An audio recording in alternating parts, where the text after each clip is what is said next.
নিৰ্বাচনী আয়োগে আমাক এখন চিঠি লিখিছিলে যে অহা 1 তাৰিখৰ পৰা আমি কোনো ধৰণৰ প্ৰশাসনিক গোটসমূহৰ হাল সলনি কৰিব নোৱাৰো। তাৰ মানে বিভিন্ন সময়ত আপোনালোকে দেখিছে যে আমি মাজুলীৰ পৰা গোলাঘাটলৈকে গাঁও ট্ৰান্সফাৰ কৰিছো, লখিমপুৰৰ পৰা মাজুলীলৈ গাঁও আনিছো, বিভিন্ন জিলা মহকুমা আমি মাজে মাজে গঠন কৰো, ব্লক গঠন কৰো, পঞ্চায়ত গঠন কৰো। এতিয়া নিৰ্বাচনী আয়োগে ক'লে যে 1 জানুৱাৰীৰ পৰা এই ধৰণৰ কোনো নতুন প্ৰশাসনিক গোট আপোনালোকে গঠন কৰিব নোৱাৰিব। কেইটামান সিদ্ধান্ত আমি লবলগীয়া হৈছে আৰু সেই সিদ্ধান্তখিনি জিলা উপায়ুক্তৰ প্ৰতিবেদনৰ ভিত্তিত আমি লৈছো, কাৰণ কালিৰ পৰা আৰু কেতিয়া আমি কৰিব পাৰিম আমি নাজানো। সো এইটো হ'ল এটা কেবিনেটৰ সিদ্ধান্ত আছে। দ্বিতীয়তে আজি কেবিনেটত আমি যথেষ্ট বেদনা লৈ আৰু মনত দুখ কৰি, মনত আমি সকলোৱে যথেষ্ট দুখী, কিন্তু অসমৰ জাতীয় জীৱনৰ স্বাৰ্থত আৰু এক প্ৰকাৰ ক'ব গ'লে আমাৰ জাতি মাটি ভেটি প্ৰশাসনিক শক্তিশালী কৰা বিভিন্ন দিশৰ ওপৰত আলোকপাত কৰি আমি অত্যন্ত দুখ সহকাৰে কেইটামান সিদ্ধান্ত ল'বলগীয়া হৈছে। মই অসমৰ মানুহক, অসমৰ ৰাইজক অত্যন্ত বিনম্ৰতাৰে সৈতে নিবেদন কৰিম যে এই সিদ্ধান্ত কেইটা আমি কিন্তু ব্যক্তিগত লাভালাভ বা দলীয় লাভালাভৰ কাৰণে লোৱা নাই। এইটো অত্যন্ত এৰাব নোৱাৰা কামৰ কাৰণেহে এই সিদ্ধান্ত কেইটা আমি বছৰৰ শেষৰ দিনটোত ল'বলগীয়া হৈছে।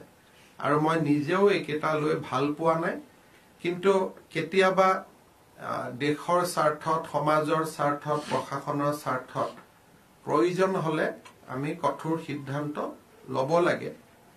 আৰু এনেকুৱা এটা সিদ্ধান্ত লৈছো, আৰু তাৰ কাৰণে যিসকল ৰাইজে মনত অলপ দুখ পাব তাৰ কাৰণে মই তেখেতসকলৰ ওচৰত ক্ষমাও বিচাৰিছো।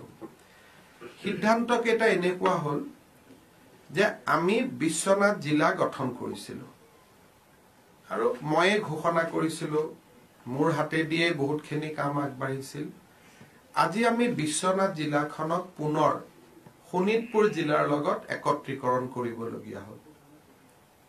ডেফিনেটলি বিশ্বনাথৰ ৰাইজে দুখ পাব, কিন্তু এইটো কিছু সময়ৰ বাবে লোৱা সিদ্ধান্ত। আমাৰ কিছু ৰোড মেপ আছে আৰু খুব সোনকালে আমি পুনৰ বিশ্বনাথ জিলা আমি উভতাই দিব পাৰিম। এইটো এটা অত্যন্ত সাময়িক সিদ্ধান্ত। আমাৰ ৰাইজৰ স্বাৰ্থত, প্ৰশাসনৰ স্বাৰ্থত, অসমৰ ভৱিষ্যতৰ স্বাৰ্থত আমি ল'বলগীয়া হৈছে ই এটা সিদ্ধান্ত। দ্বিতীয় সিদ্ধান্তটো হ'ল হোজাই জিলাখনকো আমি নগাঁও জিলাৰ লগত পুনৰ সংলগ্ন কৰিবলগীয়া হ'ল।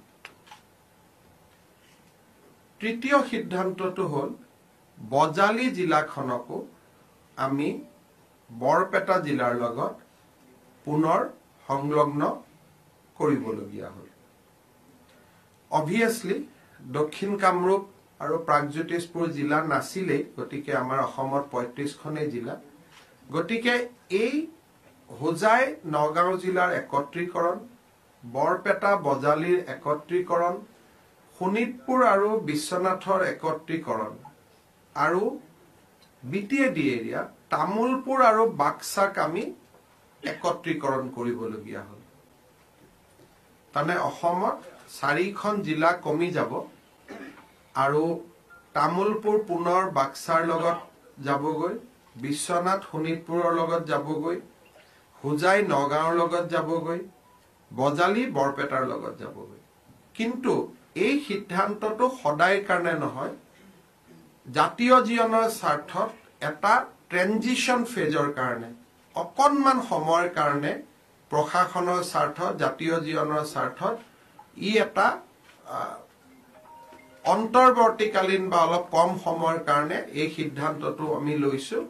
আৰু এই সিদ্ধান্তটো আমি উপযুক্ত সময়ত ইয়াত আমি পুনৰ বিচাৰ বিবেচনা কৰিব পাৰিম ৰাইজক মই সেই বিষয়েও ডেফিনেটলি প্ৰতিশ্ৰুতি দিম অৱশ্যে সুকিয়া আৰক্ষী জিলা চলি থাকিব নাইক জিলা চলি থাকিব আৰু যিমানবিলাক জিলা পৰ্যায়ৰ কাৰ্যালয় ইতিমধ্যে স্থাপন কৰা হৈছিল সেইবিলাকো নিৰ্দিষ্ট নিয়মত চলি থাকিব বিভিন্ন জায়গাত উপায়ুক্তৰ কাৰ্যালয় নিৰ্মাণ চলি আছে সেইসমূহো চলি থাকিব এটা সামান্য সময়ৰ কাৰণে এইটো লোৱা এটা সিদ্ধান্ত এই সিদ্ধান্তটো সদায় কাৰণে লোৱা সিদ্ধান্ত নহয় এটা বিশেষ প্ৰশাসনিক কাৰণত জাতীয় জীৱনৰ স্বাৰ্থৰ প্ৰতি লক্ষ্য ৰাখি অসমৰ ভৱিষ্যতৰ কাৰণে চিন্তা ৰাখি এই সিদ্ধান্তটো আমি ল'বলগীয়া হৈছে